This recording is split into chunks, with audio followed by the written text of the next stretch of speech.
Hello, friends and beautiful people. It is a sunny day here on the farm, but it's cold. We just had all the snow that everyone else had, but we are starting seeds today, and I wanted to show you. All right, there's my high tunnel. You can't see it, it's invisible. The bonus kid came down on Valentine's Day, and it's all cut out and leveled, believe it or not. And we've got everything we need to get it started. So as soon as Hubs gets the vehicles fixed, that's his next major project. And then all we have to do for major projects is the poultry barn.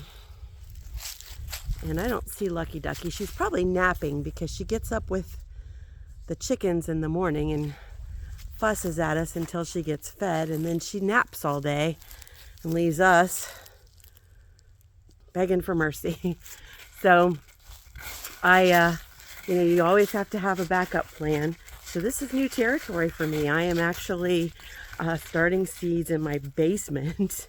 I started my allium family. So I did onions, I did yellow and red onions, I did shallots, I did leeks, and then the bunching onions. I did all those last weekend. And then now we are going to start some of our brassicas. So here's what we've got. We've got just 7 trays going here of all the different ones. And your allium family, all your onions and things like that, do not need light. They just need it to be warm in order to sprout. Most of them, it's going to take 7 to 14 days. So I really don't expect a whole lot to be happening here for another week or so. All right, so for Valentine's Day, Hubs, I let him know after, got me some heat mats. So I only have 8, but I need to start my brassicas. And brassicas like for it to be warm in order enough to sprout, to germinate. So we are going to go ahead and use some of those here today, and we're going to plant broccoli, cauliflower, cabbage, and Brussels sprouts on this table. And then what I have, and I don't know if you've seen these before or not, this is my squid. This is basically just a surge protector, but all of your plugs are separate. And I like it because the plugs are separate. And you can kind of, I don't know if you've ever had to plug something in before that you couldn't use the plug next to it after because it took too much room. These are perfect. So I have these everywhere. So after we get everything, all of our seeds started and all of them watered, then we will plug them into this and plug them into the wall. Now we have a second kitchen we have one in our basement. You got to love that about an Amish house. This is actually what they used for the canning kitchen. So I've got everything but a stove down here, and we've actually even got, I don't know if you can, I'll turn you a little bit for a second. See on the counter back there? That's our, we got a commercial incubator. We bought it from a friend. And they've actually got, I think, 2 more that they're going to sell now. They're getting out of, they had a quail business, and they're getting out of the quail business altogether. They were just going to take a little hiatus, but I think they're getting out. So I don't know what that means for us. I know we're going to go over and get maybe some more of their cages, but I'm not sure about the incubators. Yeah, that's it. So basically what I want to show you today is I'm going to show you how I do my seeds. Another thing before I start is if we're using heat mats, we don't want to use heat lamps. That's going to dry out our soil too fast, and it's not going to create a healthy seedling in the end. So what we'll do is we will start them on the mats, and then when we have seedlings, then we will put the lamps in. And Hubs put in he put in an overhead light for me here. He put in a plug for the incubator, and then he put some plugs for us to go with the heat lamps. So I'll actually run my squid to that for now, and then I have to see how many he even did. I don't know. So one of the things that I do is with I like to use this inside to water. In the high tunnel, it was never an issue for me because I just turned it on the sprinkler head on the hose and just had at it, and I could reduce the amount of water pressure coming out so that it wouldn't blow all my seeds right out of the dirt. But now that we're adapting to our new circumstances, we use this, and I've always just used one of these to water plants in the house, just because you want to make sure you get the water in the right place, and make sure you get one that has a brass tip. That's important information to have right there. All right, so all of these seeds pretty much look the same. This is one that I had saved from that broccoli that we had such great success with at the old farm. I wear gloves when I'm doing my soil. So I've put my soil, I like to use Pro Mix, but the last year when I did it, I had a lot more surface mold than I did with just a regular potting mix or seed starting mix. I just try to avoid anything that's got like a chemical in it. And I wear gloves because I've always worn gloves, but now that I have decreased immunity, I want to make sure that I'm extra careful. And I don't know whether or not you'll be able to see in there. So basically, let me see if this is better. Boop, boop. See those little guys? All right. And I'm very high tech. You could use a dibbler, but basically I'm going to go down about 1/4 inch. So I just do this. I just poke with my finger. And after I've gotten these filled up. Now in the high tunnel, I did like to have perlite in my mix, but I never in my, when I'm doing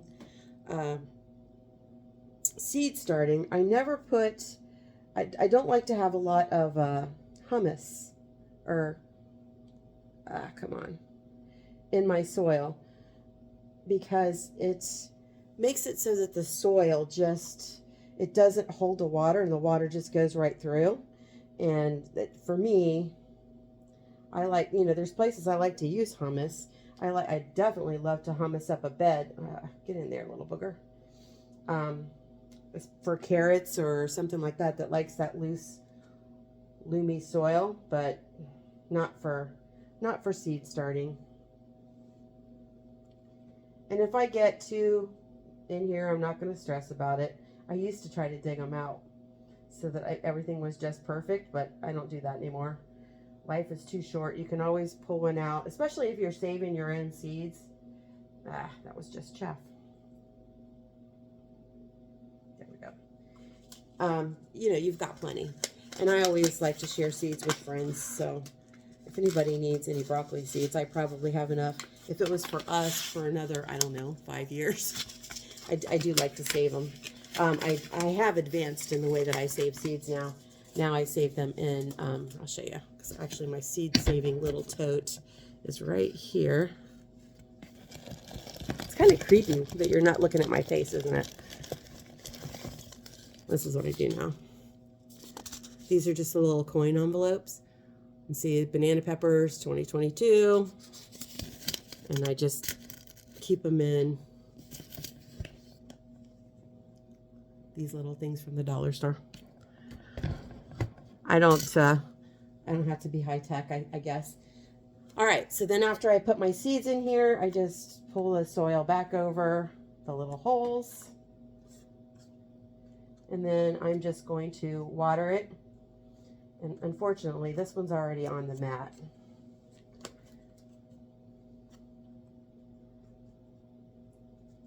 But I'll just water them, and then you want to make sure you label it.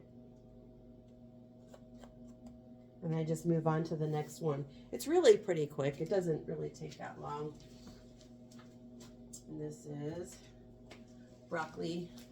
And what I've been doing, I don't know if you can see, I'm horrible at this. See how down here on the tip it says saved? So I put whether I got it from Baker Creek, MI Gardener, High Mowing, Seed Savers. I got another one that over there. And then I know what kind of germination rate I have. We didn't buy from Baker Creek this year at all. My germination rate the last time that I ordered seeds was horrible. And I don't know if it was just a fluke or what it was, but I really had great luck with High Mowing. And I've always had great luck with Seed Savers. And with both Seed Savers and High Mowing, you know that you're getting organic. And that's something that's important to me. All right, so that was our broccoli, and pretty much we're just going to do the same thing with our cabbage and our Brussels sprouts. Once these guys are ready to go outside, I've got those, I don't know if you remember, I've got those tents that we're going to put over them to keep the cabbage moths out.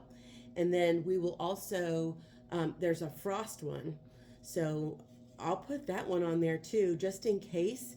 I think we're pretty much done with, we might have one or two more little freak accident winners, but I think we're done here.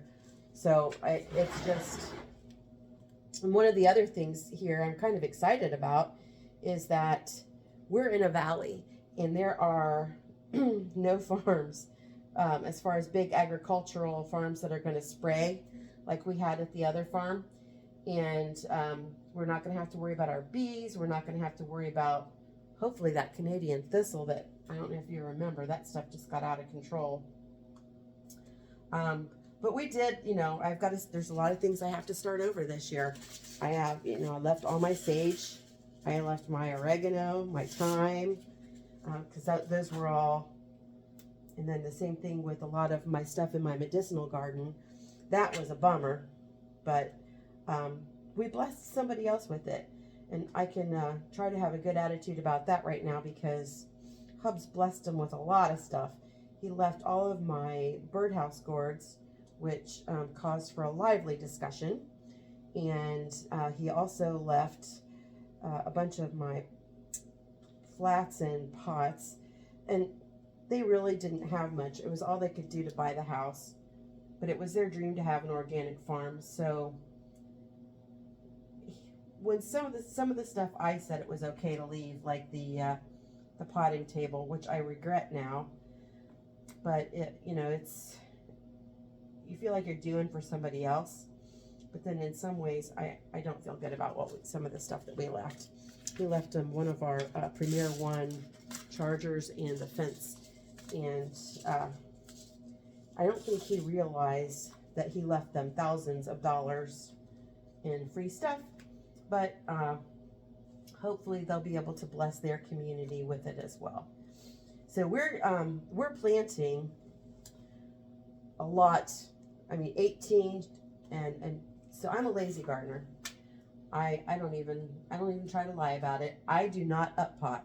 I do start off in the 4-inch ones and I end up in the 4-inch ones. I just don't have time with having the quilt shop and my big girl job to up pot. So they start off in a 4-inch pot, they stay in a 4-inch pot till they go out. And then hopefully they are happy for it. All right, so that was our cabbage.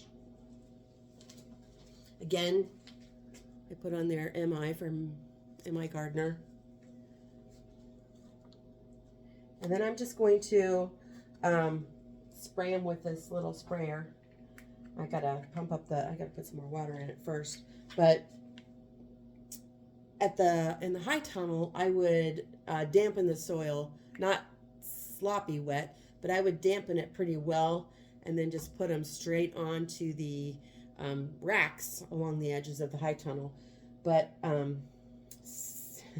just since this is different and new, we're watering after instead of making a muddy mess, and frankly I don't have anywhere to make my muddy mess here because I don't have my potting table. Sad face. All right, and we're just going to repeat this process for the rest of them. I wanted to do today's video, everybody, no one's really intimidated by starting, beans and tomatoes and cucumbers or squash from seed, but when it comes to brassicas, a lot of people just don't think they can do it. And really, there's not a lot of difference. It's just a comfort level and the timing. I think the timing is the big thing. If you wait too late to start them, I'm in zone 6. If you wait too late to start them, then they're going to bolt quick. And you're not going to have the, you know, the nice size heads that you want from your broccoli and cauliflower. And then you also have to, you know, just be careful of those cabbage worms. And the big thing you can do there is, and I don't know if you remember it, before I bought those little tents, and obviously those 2 tents aren't going to do all of this. But before I bought those 2 little tents, I literally bought a bolt of tall, which is that meshy, netty stuff that are underneath like kids' costumes or little girls' dresses. I got it for $1 a yard. And I just stretched it out over top and held it down with rocks. And then I did the same thing with my blackberries and my strawberries, just to keep the birds from getting them. I just stretched it over the top, and there was nothing fancy with the blackberries. I just wrapped the twall around it. You know, I didn't have thorns unless I had thorns, so that twall just caught on the thorns from the berries, and I just let it do it. I wrapped it around in a circle and hooked it using those thorns, and I was able to harvest enough to freeze and make jelly or jam. I didn't make jelly, I made jam. And I made some fresh cobblers or whatever.